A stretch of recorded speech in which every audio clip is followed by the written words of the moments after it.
तो guys welcome to the another video of any planner. हाँ, मुझे पता है कि तुम लोग आज शक्ल नहीं देख रहे हो तो अजीब लग रहा होगा, लेकिन कोई बात नहीं, हम लोग पुराने स्टाइल में आज एक्सप्लेन करेंगे बोरुटो शिपुडेन का, मेरा मतलब बोरुटो का एपिसोड नंबर 54 नहीं 55, हाँ 56 तक एक्सप्लेन करूंगा। फिक्र मत करो, इसमें भाई चूनिंग एग्जाम भी चालू होने वाला है और हमें एक नया कैरेक्टर भी देखने को मिलेगा जिसे देखकर तुम लोग भी चौंक जाओगे। क्या मतलब गारा का बेटा भी है। खैर चलिए शुरू करते हैं बिना किसी देरी के, लॉर्ड सास्के का नाम लेकर। और हाँ, हमारी 10 भी है इसमें। तो भाई वीडियो के स्टार्टिंग में सास्के कहता है ये चीज बहुत ही ज्यादा छोटा है, मैं इसे राशिंगन भी नहीं बुला सकता। ये सुनकर बोरुटो उस राशिंगन को फेंक देता है। फिर थोड़ी देर बाद बोरुटो साइंटिस्ट के पास पहुंच जाता है और बोलता है कि अच्छा हुआ कि तुम मेरे पास आ गए, एक्चुअली मेरे पास एक निंजा टूल है जिससे तुम कुछ भी कर सकते हो, है ना। फिर भाई वो राशिंगन दिखाता है और बोलता है कि अगर तुम्हारे पास ये रहेगा तो तुम विंड स्टाइल, फायर स्टाइल और यहाँ तक कि राशिंगन भी बना सकते हो। फिर शाम को अपना भाई बोरुटो प्रैक्टिस कर रहा था और उसे याद आता है जब सास्के बोलता है कि तुमने एक दिन में ये सब करना सीख लिया। बोरुटो बताता है कि उसके पास बहुत ही ज्यादा क्रेजी स्किल है जो उसके डैड से बहुत ही ज्यादा अलग है। फिर सास्के कहता है ठीक है, तुम आज से मेरे स्टूडेंट बन सकते हो। फिर कुछ टाइम बाद सास्के कोनामरू के पास जाता है और बोलता है कि हाँ, मैं बताने के लिए आया हूँ कि आज से तुम्हारा स्टूडेंट अब मेरा स्टूडेंट बनेगा, हमें नोटिफिकेशन सबमिट करना होगा। फिर कोनामरू बोलता है कि thank you very much. Boruto आपको अपने मेंटर की तरह देखता है, भले ही वो अपने पिता को ऐसा नहीं देखता। शायद उसे लगता है कि लॉर्ड 7 उस पर ध्यान नहीं देते और उसे बच्चे जैसा ट्रीट करते हैं, इसलिए बोरुटो बहुत ही ज्यादा गुस्सा में रहता है। मैंने कभी बोरुटो को इतना ज्यादा फोकस नहीं देखा, फिर भी शुक्रिया। तो सास्के बोलता है कि एक बच्चे को कैसे बड़ा करना है, मैं उनके बीच नहीं आने वाला, लेकिन मैं उसे अपना स्टूडेंट के तौर पर एक्सेप्ट कर लूंगा। मैंने सुना है कि तुम शारदा से बहुत ही अच्छे से पेश आते हो, उसके लिए शुक्रिया। फिर वो वहां से चला जाता है। कोनामरू बोलता है काश वो लोग चेंज के लिए मेरे दरवाजे आते। फिर रात में अपना बोरुटो बोलता है कि हे सेंसे, क्या आप मेरे डैड के बारे में कुछ बता सकते हो। सास्के कहता है हाँ, जब वो छोटा था तो वो बस होकागे बनना चाहता था, सच में एक लूजर था वो। बोरुटो कहता है वो नहीं जानना, लेकिन मेरे डैड के वीकनेसेस क्या है वो बताओ, कुछ तो होगा ना। सास्के कहता है हाँ, बहुत सारा है, मैं उंगलियों में गिन भी नहीं सकता। सुनो, वो किसी भी चीज के लायक नहीं था, लेकिन उसने अपने आप को संभाला और अब जाकर होकागे बन गया। तुम्हें अभी के नारुतो को जानने की जरूरत नहीं है, बल्कि उस नारुतो के बारे में पता होना चाहिए जो यहाँ तक आया है। बोरुटो बोलता है हाँ, आपके कहने का क्या मतलब है। फिर अगली सुबह शारदा को देखते हैं जो दौड़ रही थी और कहती है मैं हार नहीं मानने वाली उससे। फिर वो इवावे लोग के पास पहुंच जाती है और कहती है तो तुम लोग बहुत ही प्रैक्टिस कर रहे हो। हाँ, मैं यहाँ कोई जासूसी करने के लिए नहीं आई हूँ। सभी लोग गुस्सा करने लग जाते हैं और बताते हैं कि वो लोग हार नहीं मानने वाले, ना ही शारदा से और ना ही बोरुटो से। शारदा कहती अच्छा हाँ, लगता है कि तुम लोग बहुत ही ज्यादा ताकतवर हो गए हो, चलो मैं खुश हो गई तुम लोग इतनी मेहनत कर रहे हो। वही रेस्टोरेंट में वासाबी सुमिरे लोग बात कर रहे थे, वो लोग भी बैटल करना चाहते थे और बताते हैं कि बोरुटो का स्टाइल थोड़ा क्लोज कॉम्बैट वाला है, तो उसके लिए लॉन्ग डिस्टेंस से हमला करना सही रहेगा और शारदा का शारिंगन को देखना भी मत, और हम छिप करके उसका काम तमाम कर सकते हैं। और रही बात मीत्सुकी की, तो ये सब सुन करके ना बाकी दोनों लोग चौंक जाते हैं। आई मीन डर गए थे कि सुमिरे दिन भर यही सब सोचते रहती है। उधर इनोशिका चोप अपनी तेमारी से भिड़ रहे थे और कहती है कि क्या तुम लोगों में इतना ही दम है। शिकड़ाई बोलता है कि चोचो तुम जाके आगे भिड़ो और इनोजिन पीछे से ध्यान रखेगा, उन्हें कोई भी हालत में बोरुटो की टीम से हारना नहीं था। और फिर वो खेल शुरू होता है, तीनों मिलकर हमला करते हैं, लेकिन तेमारी बच जाती है। उसके बाद शिकड़ाई अपने शायद जुत्सु का भी यूज करता है। भाई तेमारी तो हवा में ही उड़ने लग गई थी और अपने पंखे से हमला करती है, जिससे तीनों ही ढेर हो गए थे और बोलती है कि तुम लोगों को थोड़ा सीरियस हो जाना चाहिए, इस बार गारा के गेनिन भी आएंगे तो बहुत ही ज्यादा राइवल आने वाले हैं। चोचो बोलती है हमें पता है कि लॉर्ड गारा काज़ेकागे हैं, लेकिन वो आपके छोटे भाई भी है, राइट आंटी तेमारी। वो बोलती है कि हाँ सही कहा, लेकिन उसने अपने बेटे को अडॉप्ट किया है और उसके चाकरा का कोई जवाब ही नहीं। उसने कहा है कि वो इस बार चूनिंग एग्जाम देने आएगा, उसके सामने तुम लोग कुछ भी नहीं हो। फिर शाम को अपना बोरुटो शुरिकन से खेल रहा था और उसका निशाना बिल्कुल भी नहीं लगता और गुस्सा हो रहा था। फिर वो अपने टूल का यूज करता है, उससे शुरिकन फेंकने की कोशिश कर रहा था और वो सच में काम कर जाता है। उसके बाद वो अपने हाथों से भी ट्राई करता है। फिर अगली सुबह सभी गेनिन लोग अपना अपना एप्लीकेशन जमा कर रहे थे सेंसे को। वही शारदा घर पर बोलती है कि आप बहुत ही ज्यादा खुश दिख रही हो, क्या डैड की आने की खुशी है। साकुरा चौक जाती है और बहाना बना रही थी। फिर शारदा निकल जाती है अपने काम के लिए और बोरुटो के पास जाकर बोलती है कि तो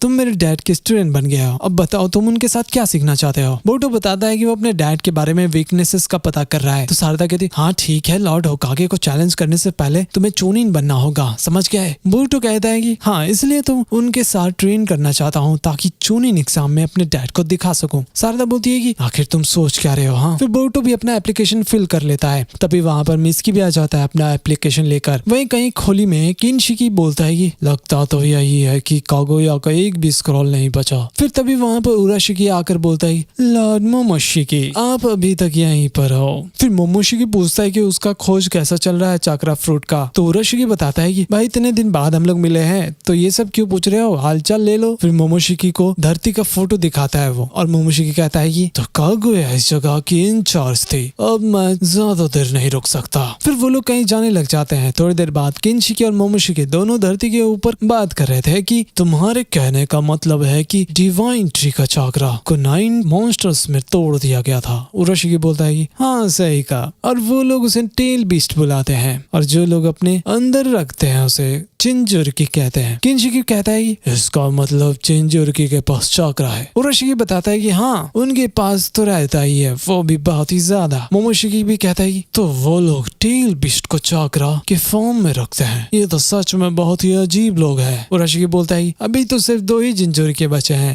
8 टेल्स और 9 टेल्स। एक नारुतो के पास है और एक अजीब सा आदमी के पास है। वहीं होकागे ऑफिस में नारुतो कहता है हमें आजकल कुछ ज्यादा ही वाइट जेत्सु मिलने लग गए हैं। ककाशी भी बोल रहे थे कि 2 जेत्सु तो सास्के को भी मिला था, उनको जितना खत्म करो वो उतना ही ज्यादा बढ़ते जा रहे हैं और एक दूसरे से कनेक्टेड भी है। शिकामारू बोलता है कि मुझे तो लगता है कि कुछ गड़बड़ होने वाला है, पहले कागुया ने व्हाइट जेत्सु को तैयार रखा था। नारुतो बोलता है कि हाँ शायद इसलिए वो लोग एक्टिव हो रहे हैं क्योंकि अब खतरा आने वाला है। वहीं अपने बी बैठकर मेडिटेट कर रहे थे, तभी वहाँ पर तीनों लोग आ जाते हैं। मोमोशिकी को बहुत ही ज्यादा चाकरा महसूस हो रहा था, तो बी बोलते हाँ सही कहा, मैं हूँ चिंजुरकी 8 टेल्स का, मेरा पावर बहुत ही क्रेजी है बेवकूफों। फिर अंदर 8 टेल्स बोलता है हे सीरियस हो जाओ, मुझे कुछ ठीक नहीं लग रहा इनके बैगन जैसे शकल को देखकर। फिर किनशिकी उस चाकरा लेने के लिए हमला करता है, जिससे वहाँ पर बहुत ही बड़ा धमाका भी होता है, लेकिन लॉर्ड बी 8 टेल्स में ट्रांसफॉर्म हो गए थे। फिर मोमोशिकी अपने रॉड से हमला भी करता है, लेकिन 8 टेल्स सबको हटा दे रहा था। लेकिन भाई कितनी देर के लिए। हाँ कुछ समय बाद हम देखते हैं कि मोमोशिकी ने 8 टेल्स को पकड़ लिया था और कहता है कि किसने सोचा था कि जिसे हम खोज रहे थे वो एक बीस्ट के अंदर होगा। फिर 8 टेल्स चाकरा बॉल का यूज करता है, लेकिन गाइस मोमोशिकी उसे पूरा ही अब्सॉर्ब कर लेता है। बी का तो हालत ही खराब था, अब उसे नारुतो से कांटेक्ट भी करना था। फिर मोमोशिकी अपना चाकरा बॉल बनाता है जो काफी ज्यादा क्रेजी लग रहा था, और अब उसे कोई भी नहीं बचा सकता। वो सीधा फेंक देता है बी की तरफ, जिससे वहां पर होता है बहुत ही बड़ा धमाका। फिर थोड़ी देर बाद मोमोशिकी 8 टेल्स के पास आ जाता है और उससे चाकरा एब्सॉर्ब करने के लिए उसे पूरा ही एब्सॉर्ब कर लेता है, और बोलता है कि अगर कागुया ने एक डिवाइन ट्री को इधर ही बना दिया होता तो हमें इतनी मेहनत नहीं करनी पड़ती। उराशिकी कहता है मुझे तो लगता है कि कागुया को किसी से प्यार हो गया था और हमें धोखा दे दिया, लेकिन उसने तो यहाँ पर बच्चा भी कर लिया था। किनशिकी कहता है हाँ तभी तो जो चाकरा हमारे पास आना था वो आया ही नहीं। उराशिकी कहता है हाँ वो तो हमसे इतना ज्यादा डरती थी कि उसने हमें खत्म करने के लिए एक हथियार भी बना लिया, लेकिन कोई फायदा नहीं है, उनके बच्चों ने ही उसे सील कर दिया था। फिर मोमोशिकी बोलता है लेकिन मैं उसे सबक सिखाना चाहता था, खैर जाने दो। किनशिकी बताता है कि आसपास और भी ज्यादा चाकरा महसूस हो रहा है, शायद वहाँ पर चलना चाहिए। वहीं हम देखते हैं गारा बोलता है चोरिन एग्जाम कल होने वाला है, तो क्या तुम लोग तैयार हो? फिर गारा का बेटा कहता है हम तीनों जीत करके ही आएंगे फादर। फिर गारा कहता है शांत हो जाओ शिंकी, तुम्हें ये सब के बारे में सोचने की जरूरत नहीं है, और भी लोग वहाँ पर आएंगे, तुम लोग ट्रेन में आराम करो और सबका ध्यान रखना, मैं राउंड 2 में पहुंच जाऊंगा। कांगुरु कहता है हाँ फिक्र मत करो, अगर टाइम मिला तो मैं तुम्हारे से भी मिल लूंगा। फिर वो लोग वहाँ से चले जाते हैं, तभी गारा को एक आवाज आता है, एक्चुअली वो शिकाकू था, और वो बोलता है बहुत समय हो गया, तुम कभी ऐसे कांटेक्ट नहीं करते। वो बोलता है इसका मतलब ये इम्पोर्टेंट होगा तभी मैंने कांटेक्ट किया है ना, क्योंकि मेरे कनेक्शन 8 टेल से टूट गया है और कुछ गड़बड़ हो रहा है। मैं अभी नारुतो से कनेक्टेड हूँ लेकिन 8 टेल से नहीं, इसलिए मैंने तुम्हें वार्न कर दिया, आगे देख लेना। गारा बोलता है थैंक यू मेरे दोस्त। अगली सुबह हम बोरुतो को देखते हैं जो शुरिकन फेंक रहा था। सास्के कह रहा था कि ठीक है तुम बैन करना सीख गए तो अब दूसरे टारगेट पर निशाना लगाओ। बोरुतो कहते हैं व्हाट, ये तो कभी हो ही नहीं सकता। फिर भाई अपना सास्के यही चीज करके दिखाता है, वो भी बड़े ही आराम से, और कहता है ये बस एग्जाम्पल है, तुम और भी बहुत ही कुछ कर सकते हो, थोड़ा दिमाग का यूज करो। फिर रात में वो साइंटिस्ट के पास जाता है और उसे वो नया निंजा टूल देता है जिसमें ये सारे फीचर्स थे। यार ऐसे नहीं करना चाहिए था, क्योंकि अब कल से चोने एग्जाम भी स्टार्ट होने वाला है। तो अब भाई वो दिन आ चुका था, चूनिन एग्जाम होने वाला है। हिनाटा और हिमावारी दोनों अब कांग्रेचुलेट कर रहे थे और गुड लक भी बोलते हैं बोरुटो को। तभी बाहर देखते हैं कि सारदा और मिसकी आ गए थे उसे लेने के लिए। और हाँ, वो साइंटिस्ट का जो टूल था वो भी बोरुटो लेकर जा रहा था, इन केस अगर कुछ गड़बड़ हुआ तो यूज कर सकता है। थोड़ी देर बाद वो लोग उस जगह पर पहुंच जाते हैं। चोचो लोग बोल रही थी कि यार तुम आजकल बहुत ही ज्यादा खुश लग रहे हो, लेकिन तुमने तो कहा था कि तुम चूनिन एग्जाम नहीं दोगे। तो सारदा बोलती हाँ सही बोला, पता नहीं इसका दिमाग में क्या क्या चल रहा है। बोरुटो भी बोलता है कि जैसा कि मैंने कहा कि मैं अपने ट्रेनिंग का जलवा दिखा दूंगा। वहाँ पर डेंकी लोग भी पहुंच गए थे। फिर वहाँ पर तरह तरह के गेनिन भी आने लग जाते हैं। I mean, हर विलेज से आए हुए थे। एक मिस विलेज का गेनिन तो बिल्कुल ही जुड़वाए लग रहे थे, ट्रिपलेट थे शायद, पता नहीं उनके पास कौन सा जुत्सु होगा। इवाबे फिर अपने ओपोनेंट को ढूंढ रहा था, तभी वहाँ पर स्टोन विलेज के निंजा दिखते हैं। उसे देखकर तीनों का हालत ही खराब हो जाता है और वो लोग बहुत ही ज्यादा स्ट्रांग भी दिख रहे थे। उनका पावर अभी तक किसी को पता नहीं था। फिर बोरुटो कहता है कि अरे हमने इससे ज्यादा खतरनाक लोगों से भिड़ा है, ये सब हमारे सामने कुछ भी नहीं है। फिर अपना गारा का बेटा बोलता है कि तो ये है बोरुटो उजुमाकी, लॉर्ड सेवेंथ का बेटा जिसने मेरे फादर को हराया था। कुछ नहीं, चलो सेरेमनी शुरू होने वाला है। थोड़ी देर बाद शिगामारू कहता है कि शांत हो जाइए, लगता है कि सभी लोग पहुंच गए हैं। जैसा कि आप सबको पता है कि ये पहली बार चूनिन एग्जाम होने वाला है, वो भी लीव विलेज के अंदर, जहाँ पर सभी विलेजेस के गेनिन आ चुके हैं और तुम सबको अपॉर्चुनिटी दिया जाता है ताकि तुम लोग बाकी विलेज के निंजा के साथ भिड़ सको। अब तुम लोग अपना जुत्सु दिखा सकते हो। शिगामारू को दिखाई देता है कि भाई कोई भी मोटिवेट नहीं हो रहा था। फिर वो कहता है कि पहला एग्जाम दोपहर में शुरू होगा, तब तक के लिए तुम लोग को जो करना है करो। फिर थोड़ी देर बाद सारदा लोग बैठ करके खाना खा रहे थे। बोरुटो कहता है कि सुना है कि भूख में जंग नहीं लड़ी जाती, लेकिन मिसकी कहाँ पर गया है। तभी वहाँ पर वो क्लाउड के निंजा आ जाते हैं और वो बोरुटो को बोलता है कि हे माफ करना, क्या तुम कहीं और जा सकते हो, क्योंकि हम लोग 3 लोग हैं और तुम लोग 2। बोरुटो बताता है कि ऐसा थोड़ी होता है, हमारी टीम में भी 3 लोग ही हैं। वो क्लाउड वाला कहता है कि जो भी है तुम अपना प्लेट उठाओ और निकलो यहाँ से, अगर ऐसे ही स्लो काम करोगे तो तुम निंजा कैसे बन सकते हो। सारदा उसे मना कर रही थी कि ज्यादा लफड़ा मत करो बोरुटो। ये सुनकर क्लाउड वाले बोलते हैं कि ओह तो तुम हो कागे के पुत्र, हाँ मुझे लगा था कि तुम ताकतवर होगे, लेकिन इतने कमजोर कैसे हो सकते हो। तभी पीछे से मिसकी आकर बोलता है कि ओह माफ करना, वो सीट मेरा है शायद। फिर वो क्लाउड वाले बोरुटो से भिड़ने वाले थे, तभी कोई उन दोनों को पकड़ लेता है। वो लोग हिल ही नहीं पा रहे थे। एक्चुअली ये काम गारा का बेटा का था और कहता है तुम लोग यहाँ पे लड़कर क्या दिखाना चाहते हो। फिर सारदा कहती है कि देख कर लगता है कि हमारे टीम मेंबर आ गए हैं, तो तुम लोग जाकर दूसरी सीट देख लो। फिर वो लोग भी वहाँ से चले जाते हैं एटीट्यूड दिखाकर। सारदा भी शिंकी का शुक्रिया अदा करती है मदद करने के लिए, लेकिन वो लोग वहाँ से निकल जाते हैं बिना कुछ कहे। बोरुटो सोच रहा था कि ये लड़का आखिर है कौन। तो सारदा बोलती है शिंकी हिडन सैंड से है, ये तो 5th काज़ेकागे का अडॉप्टेड सन है। मिसकी बोलता है ओह ऐसा है, फिर तो ये बिल्कुल तुम्हारी तरह है बोरुटो।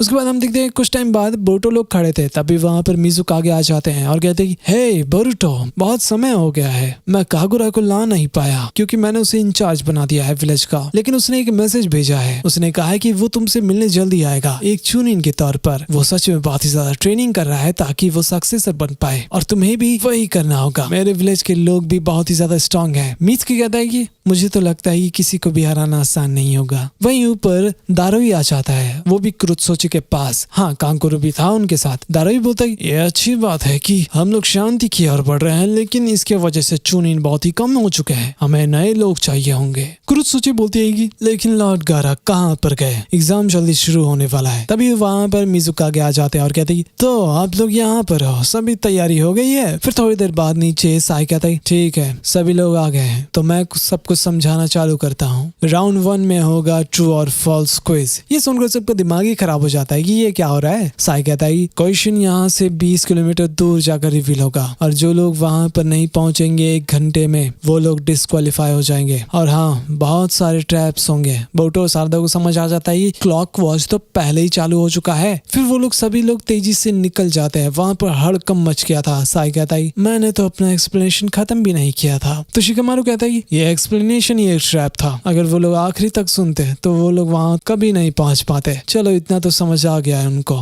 इस साल के गेनिन थोड़े तेज तो है। फिर अपना साई स्क्रॉल निकालता है और वहाँ से उड़ करके चला जाता है। फिर हम जंगल में देखते हैं हमारी 1010 दी 1010 आ चुकी थी गाइस। एक्चुअली वो सबको रोकने के लिए आई थी। तभी धीरे धीरे ट्रैप्स अपना काम करना शुरू हो जाते हैं। बहुत सारे लोग भी फंस गए थे, लेकिन स्टोन वाले कोई जोत्सु कर रहे थे। तभी उनका पैर फंस जाता है और तीनों ही पेपर के ऊपर हाथ रख देते हैं। अब होना क्या था, अब होता है वहाँ पर बहुत ही बड़ा धमाका। उनका तो हालत ही खराब हो गया था। इवाबे लोग तो सोच रहे थे कि ये स्टोन वाले कुछ तो करने वाले थे, लेकिन कोई फायदा नहीं हुआ। उधर कुरुत्सोची बोलती है है कि ये लोगों को घर आने दो, मैं खुद जाकर के इन्हें ट्रेनिंग दूंगी। वहीं बोरुतो की टीम सभी ट्रैप्स को रोकते हुए आगे बढ़ रहे थे तो टेंटेन ये देख लेती है और एक नया ट्रैप लगा देती है। तभी वहाँ पर गारा का पुत्र आ जाता है। उसके सामने ढेर सारे रोबोट्स एनिमी आ गए थे और कहता है कि अपना जूत्सु यहाँ पर यूज मत करना, हमें कुछ भी नहीं दिखाना इन्हें। फिर वो दोनों मिल करके सभी रोबोट्स का गेम बजाने लग जाते हैं। वो क्लाउड के निंजा थे ना, वो लोग भी बड़े ही आराम से च्युइंगम जैसे सारे रोबोट्स को रोक करके खत्म कर देते हैं। फिर हम देखते हैं कि जो ट्रिपलेट थे ना मिस्ट विलेज के, वो लोग तीनों भी हवा की तेजी से सभी रोबोट्स का गेम बजा देते हैं। ऐसे करते करते कुछ टाइम बाद बोरुतो लोग भी उस जगह पर पहुंच जाते हैं फाइनली। तभी बोरुतो देखता है कि शिंकी भी वहां पर आ गया था, बहुत ही पहले आ गया था। शिगामारू बोलता है कि ओह, मैंने तो कभी नहीं सोचा था कि इतने लोग आ जाएंगे। खैर, अब असली एग्जाम शुरू करते हैं। देन पर्दा हटाया जाता है। साई कहता है कि हर टीम को जाकर के साइड में खड़ा होना होगा। जिसको भी लगता है कि सही आंसर होगा वो लोग लेफ्ट जाएं और जिनको भी लगता है कि रॉन्ग आंसर है वो राइट जाएं। लेकिन जो लोग भी फेल होंगे उनके ऊपर काला कलर लग जाएगा और वो लोग दोबारा इसमें नहीं आ सकते। तो सवाल ये है कि वॉल्यूम 5 शिनोबी मिलिट्री बुक में पासवर्ड क्या है? Moon is day, mountain is river, flower is nectar. भाई वावे लोग तो टेंशन में आ जाते हैं कि ये क्या सब सवाल हो रहा है। भाई शारदा को भी ये सब याद ही नहीं आ रहा था कि ऐसा कुछ भी था क्या। बोरुतो बोलता है कि अब तो हमें अपने दिल का सुनना होगा, जल्दी बताओ वरना हम फेल हो जाएंगे। शारदा भी बोलती है कि बोरुतो तुम्हें क्या लगता है मेरे डैड कौन सा आंसर चूज करेंगे, जल्दी बताओ। बोरुतो कहता है कि मुझे तो लगता है कि भाई वो फॉल्स ही चूज करेंगे क्योंकि वो इतने बातें सुनते भी नहीं होंगे। शारदा भी इसमें एग्री करती है और बताती है कि वो होकागे बनेगी। फिर वो दोनों भी आखिर में शामिल हो जाते हैं। साई कहता है कि तो तुम लोगों का जवाब है। तभी वो दोनों ही आंसर गलत हो जाते हैं और सभी लोग उस गड्ढे में गिरते ही जा रहे थे। बोरुतो को समझ ही नहीं आ रहा था कि सभी लोग कैसे फेल हो सकते हैं। तभी शारदा नोटिस करती है वहाँ बगल में बाकी लोग भी गिरते हुए आ रहे थे, जिसका मतलब कुछ तो गड़बड़ था। फिर शारदा मित्सुकी को बोरुतो को पकड़ने के लिए बोलती है और भाई वो लोग बच गए थे, वरना सबका ही मुंह काला हो जाता। एक्चुअली नीचे ना इंक गिरा हुआ था। वैसे बहुत सारे लोग थे जो बच गए थे। वो क्वेश्चन ही बहुत ही ज्यादा ट्रिकी था, जिनको भी ब्लैक कलर लग जाता वो फेल हो जाते। चलो भाई ये कुछ अलग ही क्वेश्चन था। इनोजिन बोलता है कि ये सब काम आपका ही हो सकता है डैड। सही है। फिर साई आकर कहते हैं तुम लोग देख सकते हो कि अगर तुम्हें पहले ही अपनी गलती का एहसास हो जाता तो तुम लोग हार नहीं सकते और जो लोग नीचे गिर चुके हैं वो लोग चुनी नहीं बन सकते। यह सब कुछ तुम्हारे डिफिकल्ट सिचुएशन में आंसर ढूंढने के लिए था। राउंड 1 यहीं पर खत्म हो जाता है। फिर शाम को सभी लोग बात कर रहे थे कि चलो फाइनली मजा आ गया। वहीं पर क्लाउड के निंजा आकर बोल रहे थे कि अगर उनके टीममेट्स नहीं होते ना तो ये बोरुतो भी नहीं बचता। फिर वहाँ पर शिंकी लोग भी थे जो अपने अपने काम के लिए जा रहे थे। लेकिन तभी वहाँ पर हमें एक आदमी दिखाई देता है, वो भी लीफ का, और कहता है हाँ उसने अभी तक अपना जलवा नहीं दिखाया है, जल्दी कुछ लफड़ा होने वाला है। फिर रात में शिगामारू कहता है लगता है कि बोरुतो की टीम राउंड 1 में चले गए हैं, शायद तुम्हें उससे बात करना चाहिए। लेकिन भाई वहाँ अपना बोरुतो सोच में डूबा हुआ था कि वो इस चीज के लायक है भी या फिर नहीं। तभी हिमावारी और हिनाटा उसको खाने के लिए नीचे बुला रहे थे, लेकिन वो शांति से सोया हुआ था। तभी उसके फोन में एक मैसेज आता है। नारुतो उसको कांग्रेचुलेट कर रहा था, वो भी ईमेल की मदद से। बोरुतो को लग रहा था कि यार कम से कम अपने क्लोन को तो भेज देते हैं यहाँ पर कांग्रेचुलेट करने के लिए। लेकिन बोरुतो उस ईमेल को डिलीट नहीं करता, बल्कि वो सेव कर लेता है और सोचने लग जाता है और कहता है कि आप बस देखते जाओ सेकंड राउंड में मैं क्या करता हूँ, मैं आपको दिखा करके रहूंगा। और इसी के साथ हमारा ये आज का ये वीडियो समाप्त हो जाता है। तो गाइस आई नो ये सीजन बहुत ही ज्यादा मजा आने वाला है क्योंकि तुम लोग देख ही सकते हो चुनिंग एग्जाम चालू हो चुका है और इसको मिस करना मतलब बेवकूफी ये होगा। खैर मिलते हैं अगली वीडियो में, तब तक के लिए वीडियो को लाइक और चैनल को सब्सक्राइब जरूर कर देना। Till then keep watching any play now.